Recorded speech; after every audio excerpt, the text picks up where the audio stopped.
We're talking today to Craig Ransley, who is the Executive Chairman of TerraCom, ASX code TER, market cap of 595 million.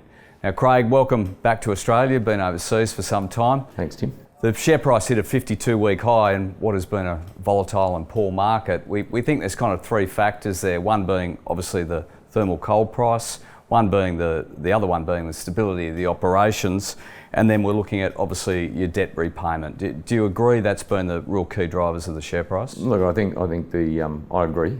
The I suppose tightened management structure of the company and Danny's operating of the projects, is first class. The coal market, well, we're all lucky enough to find ourselves in the coal market, but you've got to be here you've got to be in it to win it. And the third one being debt repayments, as we've released to the market. And obviously that wouldn't have been possible without the first two. Prudent operational performance and the market. And you recently announced that you're going to withdraw from all interests in Guinea. What's the longer term vision for TerraCom? The long term vision is to focus on our thermal coal assets.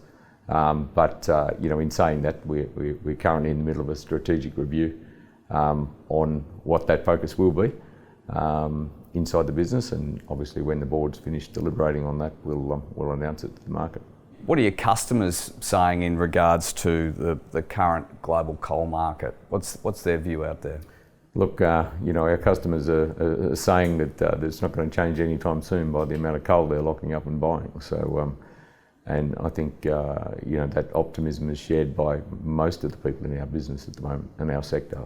So, in regards to that strategic review by the board, where does dividends come into in regards to the conversation post repayment of debt? Well, look, I mean, it's our primary focus of the board to deliver dividends back to the shareholders and maximise the amount of that return. And Craig, what role has kind of the conflict in Russia and Ukraine played on the coal price? I think we've seen it have an impact, but I don't think we've seen it have a real impact yet. I think that as most EU countries have now announced that August they will stop buying Russian coal.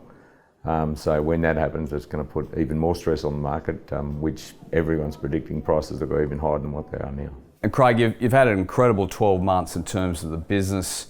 You've seen a lot of change on the share registry, repayment of debt. How much has the company changed, and what sort of milestones do you see looking forward? Oh, look, it's been a remarkable team effort, and it's been a remarkable change right across the share register to the market cap to the operations.